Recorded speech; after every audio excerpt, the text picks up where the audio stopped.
Hello, everyone, and welcome to Freethinker Friday. My name is Nate Bander, and I'm excited to be joined by four awesome members of the class of 2021, four seniors.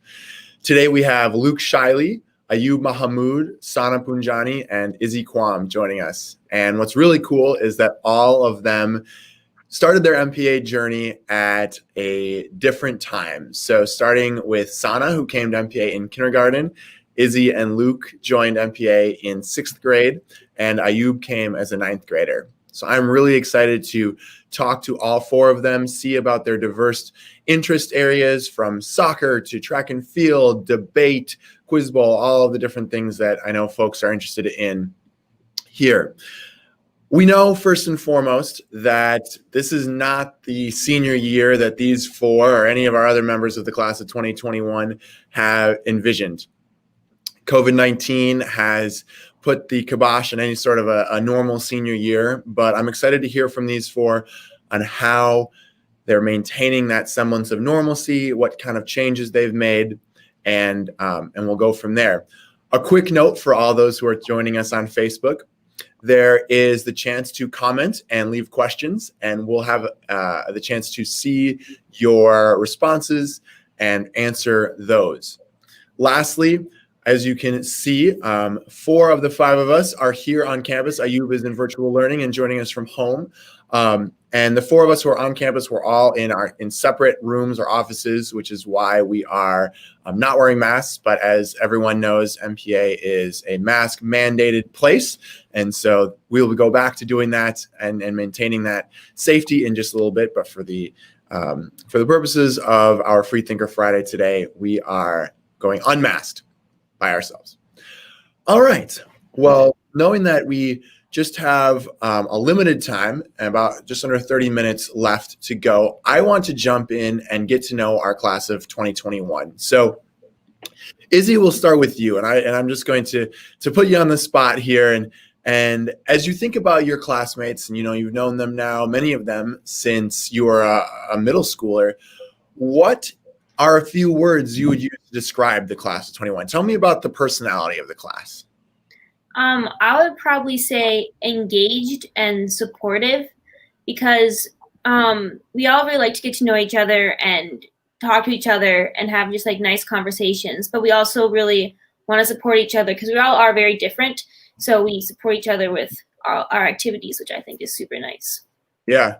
Ayub, what would you add to that? Are there a few other words that you come up as you've gotten to know these folks over the last 3-4 years? Yeah, over the last 3-4 years, the class 2021 isn't really like any other year before that I've seen the seniors like graduate, and any other year like the past 4 years that I've been here. We are, like as you said, like we're really communicative and supportive with our other classmates and anything that we do. We're like always supportive in our sports, whether even if COVID has an impact on it, we're always helping each other out, making sure we get the best of what we have right now during this pandemic. Yeah, so it sounds like you said, your brother graduated from MPA, what was that, 2015 or 2016? Yeah. And so you gotten a chance to know some of the older, and your sister too, I forgot, some of the older senior classes as well. And you say that this class is definitely unique, which is pretty cool. Luke, why would you agree with that? What would you say?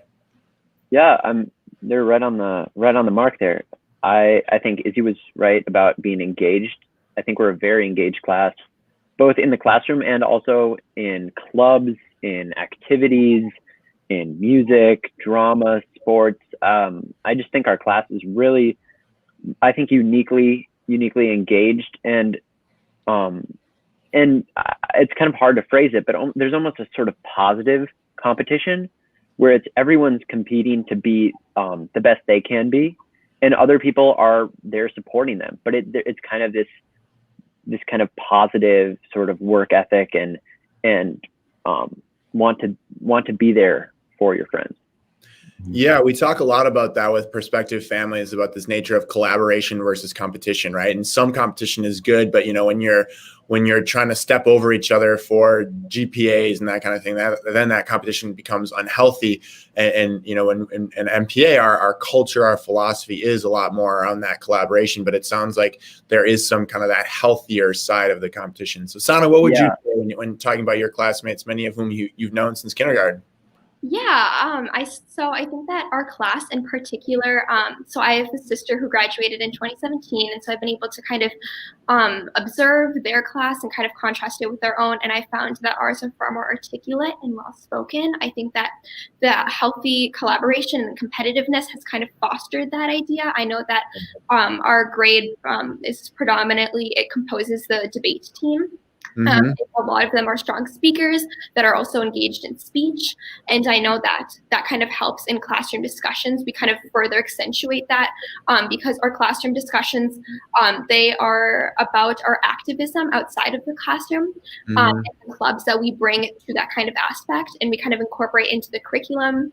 And for class discussions to make sure that we're aware of our privilege that we hold in Mounts Park Academy, as well as just as a global community. Yeah. Yeah. I mean, talking about the nature of public speaking and debate and speech, we all know that those senior speeches are coming up. Ayub's, I think yours is what, next week? It should be, but I think since I'm like mostly home right now, it might be like October 3rd or something. But okay. So within the next month for sure. Yeah. So, for those who are watching on Facebook here and for any of our prospective families, one of the hallmarks of the 12th grade year at MPA are those senior speeches. And having had the chance to witness many of them over the course of the year, they are can't miss.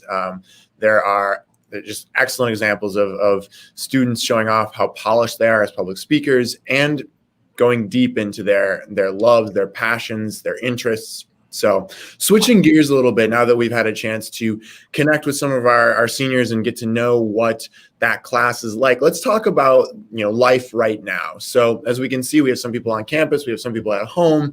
For those who are not as familiar with MPA's current hybrid learning model, it's basically based on your last name. And so you're 2 days at home, 2 days on campus.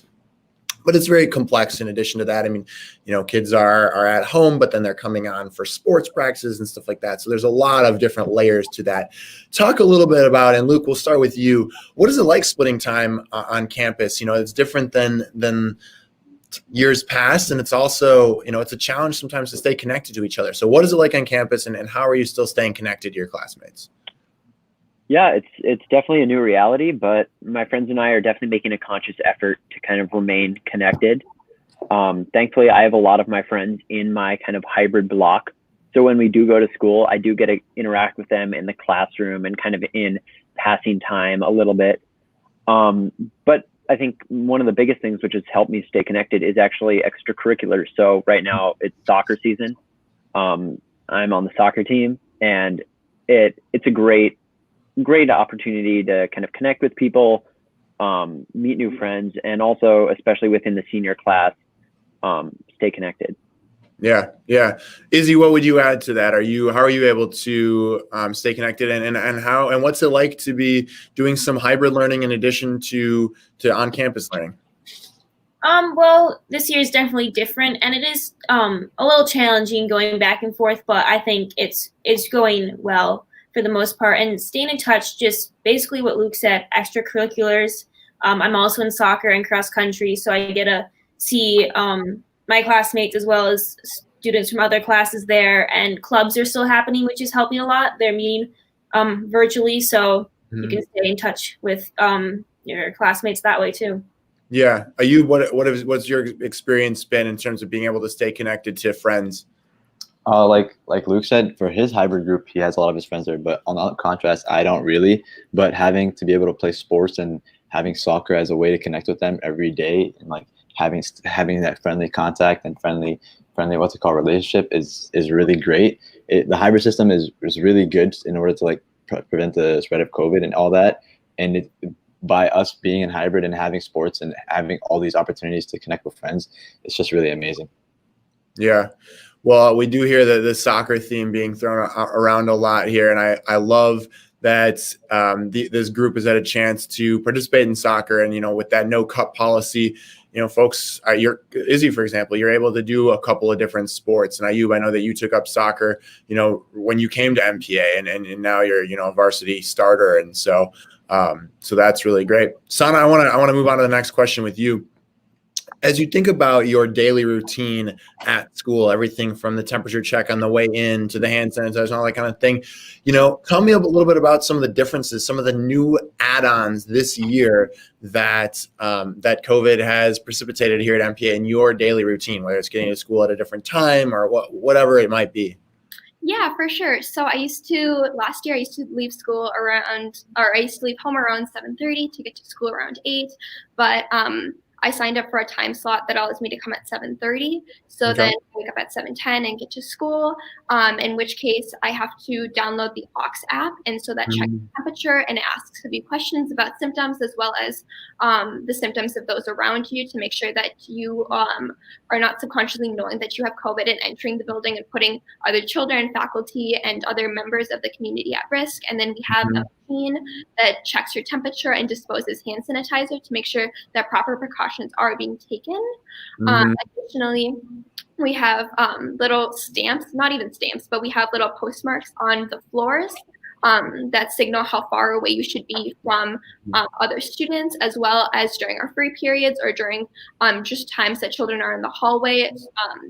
Like faculty members are trying their best to kind of help us socially distant, because as much as we are home, we get super excited when we do get to see our friends during like free time, and so some of us do get carried away, but faculty members try their best to separate us and indicate that through the furniture. Yeah. And, we talk about this idea of being 6 feet apart and how, while you're still physically distant and not close to each other, we hope that, that socially you're still engaged. And I've definitely, walking through the hallways, I've been able to see that. Izzy, for you, is there anything that sort of stayed the same between? I mean, of course, you're still at school. It's still the MPA community. Is there anything that you were surprised that that stayed the same? I mean, sports still happening was surprising. Yeah. Still staying the same. Yeah. And honestly, how the classes are working. The desks are 6 feet apart and the classes are smaller. But besides that, classes in general are still basically the same. Still very interesting and engaging, and yeah, that's it. Yeah. Moving on a little bit here, and Sana touched on this a bit, but Luke, I'll pose this question to you. A lot of work was put in this summer, and as soon as we made the goal of being back in either a hybrid or an in-person model this fall, of finding out how to do that safely, and convening a community advisory board, bringing in subject matter experts. And so I've had a chance to witness all the amazing work that's been done on the back end. From the student perspective, how do you feel MPA is making you feel safe on campus? I mean, how is it that that, when you go to school, when you come on campus, that we're doing the very best we can to keep you healthy, safe, still learning? I mean, there's a very, very kind of obvious amount of effort and time which went in. I mean, there's things which I would have never thought about, which MPA has thought about and kind of put in place. I mean, I feel safe when I come to school. I think all of my friends, all the people in our grade pretty much feel safe. I mean, before entering all our classes, our teachers are wiping down our desks and surfaces. The good thing about MPA is even last year we had pretty small class sizes now where it's half on campus, half not. I mean, there's some classes where you have 3 to 5 people spaced out within the classroom. So MPA has a pretty big campus and a pretty small student body who's on campus at that given time due to the hybrid model. So it feels like there's definitely enough breathing room. There's definitely enough space. And MPA has made all the decisions with the small details, like boxed lunches. We even kind of restructured our hallways. So now certain hallways are one directional during passing times. So people aren't just running through each other and spreading the virus that way, but it's a kind of more organized sort of layout. So yeah, MPA has definitely made me feel safe. Every precaution which could be taken is in place. Yeah, no, and as somebody who works here, that's my impression as well, and I feel very lucky to have that. There's a lot of thought has gone into this, and certainly it's different than a lot of schools out there, which are just kind of doing the wait and see method. So you're seniors, right? In senior year, ideally is filled with traditions, things like homecoming, things like dances, all that kind of stuff. I mean, some of those are realistic. Some of those just aren't going to happen in the current world we have. But maybe you can take this question. How is this senior class keeping that sort of school spirit and the traditions, whether it's, I know the senior dinner sort of took place in a virtual way. I mean, what ways are you still able to feel connected to that sort of institution of senior year? Well, despite like the traditions not being exactly the same as it has been in past years because of COVID, we still are able to be connected. Like you mentioned, the Zoom potluck, which was amazing. We got information. We had people connect. We had questions in the chat, which was amazing. We can still connect through our senior class, and we have sports. We have these hybrid communications. We have lunch, and despite our 6 feet still being there, we're still able to maintain those social aspects of the school. And traditions aren't really that gone. Like I'm pretty sure around October 3rd we have our senior game, and our parents are allowed to get to the game and be with their students, and we'll have announcements. And I really think the tradition is still going to be here despite the circumstances of the world right now. Yeah, absolutely. I mean, for those watching, I am a graduate of MPA too, and I think back to my time as a senior, and yeah, those traditions are really important. And I hope for you guys that you're able to maintain those in whatever way that that looks like this year. And Izzy, I'll forward that question to you too. I mean, are there sort of activities that are planned for the year that you know of, or in addition to what Ayub shared, that are helping you really feel like you're a senior this year? Or how is that class really doing that? Or what can be done, I guess? Mostly what Ayub said. We had the senior potluck over Zoom and soccer. We'll have a senior night. We got a senior picture, and we still get to have our senior speeches, which is a big part of being a senior. So yeah. Switching gears a little bit and talking about an incredibly important part of your 12th grade year, and that's college counseling. And for those of us who went through our college process when we could do full in-person visits, we know this is going to be, your year may look different than mine did, certainly. Luke, I'll put this question to you. What is college counseling looking like right now? You're working with Ms. Peterson, of course, but tell me a little bit about how that process might be different right now as a senior looking at colleges. I mean, honestly, I think it's probably one of my most unchanged classes, pretty remarkably. The college process has changed a little bit. Most colleges now are test optional, but she's been setting up virtual tour opportunities, like 2 or 3 every single day. Like I talk with Cornell, Dartmouth, like all these different colleges from across the country are coming in to speak specifically with our school. So you'll be in a meeting with maybe 1 or 2 other students, which is great. And she's always available to meet. So even though some people are online, we can Zoom meet. We can discuss maybe the changes being made in terms of admissions with test optionality. But there is a senior seminar in person, and it feels pretty similar to what junior seminar felt like last year. Okay, good to know. Yeah, Sana, what would you add? Yeah, to kind of add to that, I felt that a recent graduate of Mountsburg Academy, her name's Laura Myers. She's now our college counseling associate too. So she's been editing essays with me to make sure I've really solidified, how I present myself to colleges and my true self that MPA's kind of helped found, ever since I was a little kid. In addition, I found that Miss Peterson is quite flexible when it comes to timings. And so she'll work with your teachers to make sure that you're not missing any class time and truly help you. And Miss Colfed's been amazing with scholarships. So it's not all on the weight of our senior seminar teacher to make sure that she's aiding us with all the possible opportunities. I know that she's also, again, what Luke said, set up all these virtual tours, as well as made sure that she's gathering intel on what our specific needs are. So in the beginning of senior seminar, she had us fill out a survey in which we ranked or personally told her what things we would like to have accomplished by the end of the semester, or personal things that we'd like her to focus on in the curriculum. And so she's kind of tailored that to our needs, while simultaneously giving us time for breaks and work time, while also teaching us, the very basics of the Common App application. Yeah. maybe you can I can direct this one to you. Has your college list changed at all because of COVID, or is it sort of what you knew coming into it, what you were looking for, and it sort of stayed the same? Where are you at with that? My college just hasn't really changed that much. Okay. In fact, I've added a few more colleges to my Okay. list due to what's it called, the new college, like what's it called, test optional, and Okay. being more what's it called, just colleges being more related to students and understanding the stress of COVID. Like Mhm. I'm pretty sure I had 2 tests canceled on me over the summer, and I Okay. had this last September one canceled on me.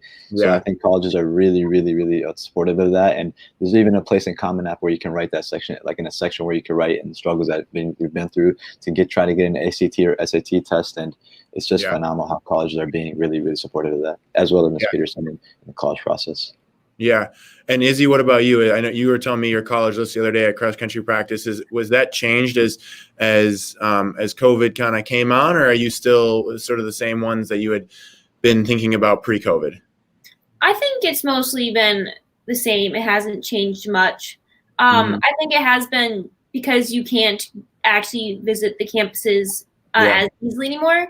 Some of Mhm. the schools that may have been a bit more far away, I've kind of decided maybe that is not as big of a priority or an opportunity for me to do. Yeah. So I've mostly stayed like pretty close by for my list. But besides that, it's been pretty much the same. Yeah. Yeah. Interesting.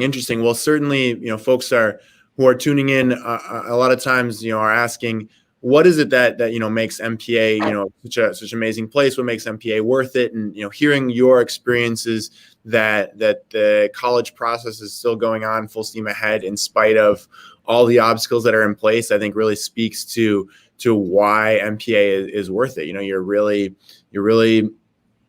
your investment is really coming into fruition. So that's good to know. Well, good luck to all 4 of you as you figure out college placement and finalize those applications. Let's switch gears a little bit here and talk about kind of the trifecta that is dominating the news, in 2020. Of course, we have the pandemic, we have the election year, we have the response to the murder of George Floyd here in Minneapolis, not even 4 months ago, and there's a lot to digest there, especially as 17 and 18-year-olds. And Sana, you touched this a little bit before, so I want to direct this question to you first. Taking those 3 things into account, how is that influencing what you're talking about in your classes? Of course, it's going to be in those history and humanities and English classes, but in just kind of in the general dialogue and discourse of the school, what kinds of things are you talking about with all 3 of those, and how is everybody sort of compartmentalizing and figuring out what to make of all that? Yeah, for sure. So at the end of last year, kind of when the pandemic hit and the essentially the killing of George Floyd, we talked about the response, the public response, whether that be the looting of Target or the burning down the police stations, monumental things like that that are going to make the history books. Teachers kind of posed questions upon us to kind of expand our thinking, whether how kind of history has changed from the civil rights movement and the forms of activism that can take place. And we also teachers made it more relatable towards us and vice versa about social media, right? Because as we know, as Gen Z members of society, our prominent kind of form of activism is making sure that petitions are signed, by encouraging others to donate, by, expanding the way that we think. And I brought my leadership from Racial Justice and Equity Club kind of into that classroom and saying my perspective on things that I've read up on or that other students in younger divisions have kind of thought about, or, in younger grades than mine, into the classroom to kind of create an inclusive environment. Yeah. And Luke, I'll bring this to you and ask more specifically, has what's happened in the last, let's say, since March, when, COVID really came strong, and then all the things that have happened since then, has that changed at all what you're interested in studying in college or pursuing for a career, anything like that? Well, it hasn't changed, I think, my overall career direction, but it's definitely changed my perspective on things. I've known since I was pretty young, I'm interested in business, I'm interested in politics, I'm interested in economics, and I'm really interested just kind of in the intersection of those 3. So what kind of all the kind of big events and tragedies of this past year have kind of kind of shifted my perspective in terms of bringing more of a kind of moral and personal approach to things like economics and to business. And that's kind of what I want to study. So interesting.